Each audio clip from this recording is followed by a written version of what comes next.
Hello sir, कैसे हैं? आज हम क्लास 11th की फिजिक्स की अगले वीडियो लेक्चर में उपस्थित हुए हैं। My name is Santosh Kumar Mishra, physics. अब यहाँ पर देखिए, इसके अंतर्गत में आज हम क्या जानेंगे, दो वेक्टरों को जब हम आपस में जोड़ते हैं तो जोड़ने का तो त्रिभुज का भी नियम है भाई, उसके हिसाब से हम परिणाम निकाल लेते हैं। एक तो वो हो गया। आज हम जो जानने जा रहे हैं वो क्या है, समांतर चतुर्भुज के नियम के द्वारा किस प्रकार से हम उनको जोड़ करके उनका परिणामी व उनके संगत में दिशा को भी निकाल लेते हैं। तो यहाँ पर देखिए क्या होगा, मान लेते हैं कि माना दो वेक्टर हैं और दोनों वेक्टर एक दूसरे से थीटा अंश के कोण पर हैं, वो जुड़े हुए हैं। ठीक है, तो अब मान लेते हैं इसका नाम यहाँ पर है ए। ठीक है, इसका नाम यहाँ पर ए है और दूसरे वेक्टर का नाम क्या है, सी। तो ओ ए और ओ सी दो वेक्टर हमने लिए जो एक दूसरे से थीटा अंश के कोण पर क्या है, जुड़े हुए हैं। तो अब यहाँ पर देखिए करते हैं, इसी के समानांतर वेक्टर यहाँ पर खींच लेते हैं। अब यहाँ पर क्या होगा भाई, क्योंकि आप जानते हैं कि दो वेक्टरों को जोड़ते समय हमें किस नियम का पालन करना पड़ता है, एक वेक्टर का हेड दूसरे वेक्टर के टेल से जुड़ता है। अब यहाँ पर दोनों के टेल जुड़े हुए थे तो हमने क्या किया, इसी के समानांतर वेक्टर एक यहाँ खींच दिया। अब इसका यहाँ हेड है, अब यहाँ पर इसका हेड इसका टेल है, तो ये हो गया। अब परिणामी किस हो जाएगा, परिणामी किस हो जाएगा। अब डॉट लाइन से हमने यहाँ पर भी इसको भी खींच दिया। तो अब यहाँ पर देखिए, जो ये आपका ओसी था इसको हमने बी मान लिया, तो ये जो आपका था, अब यहाँ पर देखिए अगर मान लेते हैं पी वेक्टर है और ये क्या था, क्यू वेक्टर है, तो ये भी क्या हो जाएगा आपका, क्यू वेक्टर हो जाएगा। रुकिएगा, ठीक, ये हो गया। अब यहां पर ध्यान दीजिए क्या करेंगे, माना दो सदिश ओ ए तथा ओ सी एक दूसरे से थीटा अंश के कोण पर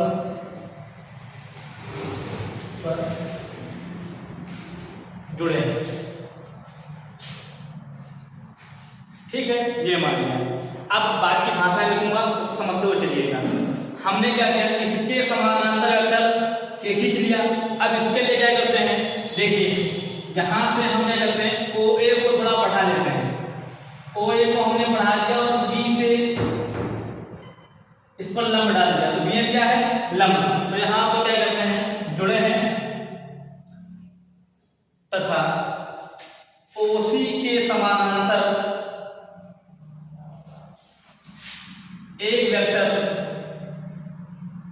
मतलब सदिश ए बी खींचा है तथा ओ ए को बढ़ाकर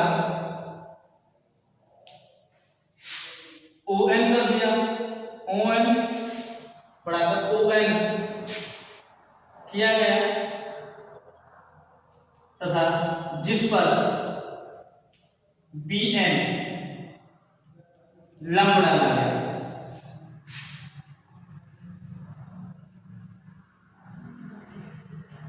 अब देखिए हम मान लेते हैं हमारा जो परिणाम है वो क्या है, आर वेक्टर ये है और ये क्या हो गया आपका, क्यू वेक्टर हो गया। तो हमने क्या कह दिया, देखिए ओपी वेक्टर बराबर क्या है आपका, ओ ए बराबर P vector, A B vector बराबर क्या है, क्यू वेक्टर और ओ बी वेक्टर बराबर क्या है, आर वेक्टर। तो अब यहाँ पर ध्यान दीजिए भाई, आप जानते हैं वैसे कोई नाम देगा नहीं। अगर ये देखिए ये थीटा देंगे क्या होगा, थीटा होगा और यहाँ पर ये क्या है, परपेंडिकुलर। तो क्या करते हैं, त्रिभुज ए एन बी में बाकी होती है ए एन बी को निकालने की जरूरत क्या है, अगर हम यहाँ पर इस समकोण त्रिभुज को लें, इसको ओ एन बी को, तो आप जानते हैं इस साइड की जरूरत पड़ेगी और इस साइड जरूरत पड़ेगी। तो चूंकि ये साइड पता है ना, इन दोनों साइड को निकाल लें तो हम वहां पर पाइथागोरस प्रमेय लगा देंगे, वो परिणामी को हम आराम से निकाल लेंगे। तो अब यहाँ पर करते क्या है, देखिए किस त्रिभुज में लेते हैं हम, त्रिभुज ए एन बी में लेते हैं। तो हम इस साइड की बात कर रहे हैं, किस साइड की बात कर रहे हैं? हम बात कर रहे हैं इस साइड की। ध्यान से देखिए फिगर, ये ए है, ये एन है, ये बी है, ये थीटा है और ये क्या है आपका बी। ठीक है, 90 डिग्री है। तो अगर ए एन साइड की बात करते हैं, थीटा के सामने वाली भुजा अलग होगी, ये आपका आधार होगा, ये आपका कर्ण होगा। तो चूंकि हमें इस साइड को निकालना है, तो दो अननोन साइड में अगर संबंध लेंगे तो नहीं निकाल पाएंगे। अगर एक साइड अननोन है और एक फाइंड है, तो हम दोनों को बीच में अनुपात लेंगे, हमें उस साइड का मान ज्ञात हो जाएगा। तो हम क्या करते हैं, आधार और कर्ण के संबंध में किसमें होगा, काश में। तो क्या हो जाएगा, काश थीटा बराबर आधार बटे कर्ण, ए एन बटे क्या हो जाएगा, बी ए बी। तो क्या हो जाएगा, ए एन बराबर ए बी का थीटा। ए बी का मान क्या है, क्यू का थीटा। ये क्या हो गया आपका, ये हो गया क्यू का थीटा। अब इसी प्रकार से अगर हम इस साइड की बात करें तो क्या हो जाएगा, देखिए फिर पुनः इसके लिए ये लंब है और कर्ण इसमें समझ लेते हैं। तो क्या हो जाएगा, sin थीटा बराबर लंब बटे कर्ण। तो बी एन लंब और कर्ण आपका हो गया ए बी। तो बी एन बराबर A B sin theta, A B का मान क्या है, क्यू sin थीटा। तो अब इसका मान कितना आ गया, क्यू sin थीटा। हमने यहाँ पर सबके मान निकाले। अब मैं इसको मिटा कर सीधे परिणामी के लिए लिख रहा हूँ। तो देखिए क्या हो जाएगा, यहाँ पर सीधे हम क्या लगाएंगे, पाइथागोरस प्रमेय। किस त्रिभुज में, हम त्रिभुज की बात करते हैं, किस त्रिभुज की बात करते हैं, ओ एन बी की। तो ये क्या हो जाएगा, त्रिभुज ओ एन बी में, ओ एन बी में समकोण त्रिभुज, समकोण त्रिभुज ओ एन बी में। तो पाइथागोरस प्रमेय के अनुसार कर्ण पर बराबर शेष दो भुजाओं पर बने वर्गों के योग के बराबर होता है। तो क्या हो जाएगा, ओ बी का होल स्क्वायर बराबर ओ एन का होल स्क्वायर। ठीक, और फिर प्लस उसके बाद में कितना हो जाएगा, बी एन का स्क्वायर। ध्यान दीजिए, अब ओ बी तो ये है, तो है ही है। अब उसके बाद देखिए ओ एन, तो ओ एन की बात करें, ओ एन भुजा जो होगी वो ओ ए plus A N, O A plus क्या होगा आपका ए एन, इसका होल फिर प्लस बी एन का वर्ग। तो आप देखिए इसका होल स्क्वायर तोड़ते हैं तो क्या हो जाएगा, ओ बी का होल वर्ग बराबर, देखिए यहाँ पर क्या करेंगे, ओ ए प्लस ओ एन, तो क्या हो जाएगा ए प्लस बी का होल स्क्वायर। तो यहाँ पर क्या आ जाएगा, देखिए सीधे अगर यदि हम इनके संदर्भ में इनके मान को रखते हैं तो कोई दिक्कत की बात नहीं है। चलिए मान लेते हैं ओ ए ओ बी का मान कितना है, आर स्क्वायर बराबर ओ ए का मान कितना है, पी वेक्टर, ए एन का मान यहाँ पर कितना है, क्यू का थीटा, इसका स्क्वायर, पी वेक्टर का, फिर प्लस बी एन का मान कितना है, बी एन का मान कितना है यहाँ पर, क्यू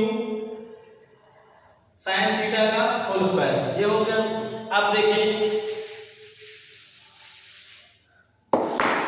क्या होगा, आर स्क्वायर बराबर ए प्लस बी का होल स्क्वायर। तो किसी वेक्टर का उसी वेक्टर से अगर हम यहाँ पर गुणन करते हैं तो ध्यान दीजिएगा, अभी हम गुणन की प्रॉपर्टी नहीं पढ़ रहे हैं, लेकिन किसी वेक्टर का उसी वेक्टर से गुणन करने पर उससे वेक्टर हट जाता है, वो उसके परिमाण के वर्ग के बराबर होता है। वो प्रॉपर्टी पढ़ेंगे बाद में यहाँ पे गुणन के लिए। तो हो गया पी स्क्वायर फिर प्लस बी स्क्वायर, तो क्यू स्क्वायर का स्क्वायर थीटा, फिर उसके बाद 2ab, तो 2pq क्या हो जाएगा, cos थीटा। ये हो गया। अब देखिए इसके बाद फिर यहाँ पर क्या है, q square sin square theta. तो क्या हो जाएगा, देखिए r स्क्वायर बराबर p स्क्वायर। ये हो गया। इन दोनों में q स्क्वायर हमने कॉमन ले लिया इक्वेट करके, तो आ गया cos square theta plus sin square theta plus 2pq cos theta. तो क्या हो जाएगा, r स्क्वायर बराबर p square cos square plus sin square theta का मान कितना होता है, 1 होता है। तो plus q square plus 2pq cos theta, सीधे हो जाएगा r बराबर under p square plus q square plus 2pq cos theta. तो ये आपका परिणामी का फार्मूला होगा। ठीक है। अब यहाँ पर देखिए, अगर मान लिया जाए जो परिणामी r है इससे फाई कोण बनाता हो, तो क्या करेंगे उसके लिए? देखिए, यदि परिणामी आर फाई कोण बनाता हो तो दिशा क्या करेंगे? tan फाई बराबर क्या लेते हैं? लंब बटे आधार, इसके सामने वाला लंब ये है तो क्या हो जाएगा? bn, और आधार क्या है आपका? आधार वही OA प्लस AN, तो देखिए क्या हो जाएगा? tan फाई बराबर bn, तो bn का मान क्या है? q sin थीटा, OA का मान p plus q cos theta, तो ये आपका फार्मूला हो गया। ठीक, अब इसके अंतर्गत में यहाँ पर किस स्थिति में वहां पर आपका जिसे मान ले जाए बात करते हैं, ये आपके दिशा के लिए फार्मूला हो गया, ये परिणामी के लिए हो गया। तो अब यहाँ पर देखिए, मान लेते हैं सपोज दैट, देखिए नोट में ये देखो, मान लेते थीटा बराबर क्या हो? 0 का मतलब दोनों वेक्टर क्या होंगे? आपस में पैरेलल होंगे। अगर दोनों वेक्टर वहां पर पैरेलल होंगे, थीटा बराबर 0 होगा, तो cos 0 का मान क्या होगा? 1, तो cos 0 का मान होगा तो r बराबर क्या हो जाएगा? √p² plus q² plus 2pq, cos 0 का मान हो गया a² plus b² plus 2ab, उसका फार्मूला हो जाएगा r बराबर हो गया p प्लस q का होल स्क्वायर, जो हो गया रूट, तो r बराबर हो गया p प्लस q, अर्थात इस स्थिति में आपका परिणामी क्या होगा? मैक्सिमम होगा। ठीक, अगर मान लिया जाए थीटा बराबर क्या हो जाए? 90, तो अगर 90 हो जाए तो इसका मतलब एक वेक्टर ऐसे होगा, यहाँ पर एक वेक्टर ऐसे होगा और एक वेक्टर ऐसे होगा, तो थीटा बराबर क्या होगा? 90, तो आपको पता है cos 90 का मान क्या होगा?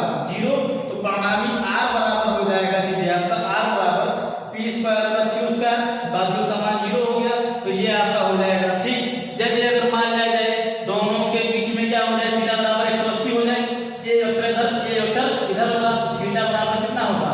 180, और cos 180 का मान कितना होगा? cos 90 प्लस 90, तो मतलब कितना हो जाएगा?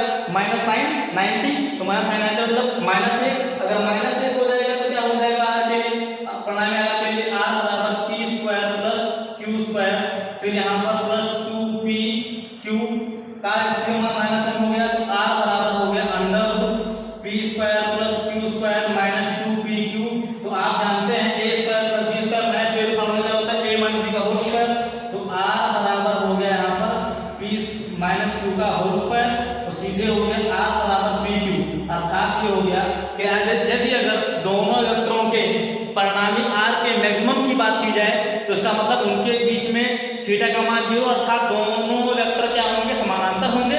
और यदि अगर बात की जाए कि उनके बीच में 180 अंश कोण बने, अर्थात परिणामी मान न्यूनतम हो, तो कब होंगे? वो दो दूसरे के विपरीत होंगे। ठीक है, तो इस प्रकार से हमने दो वेक्टरों के परिणामी को समानांतर चतुर्भुज के नियम के द्वारा हमने ज्ञात कर लिया है। इस टॉपिक में जो आपको समझ में आया होगा उसे कमेंट पूछिएगा। Thank you for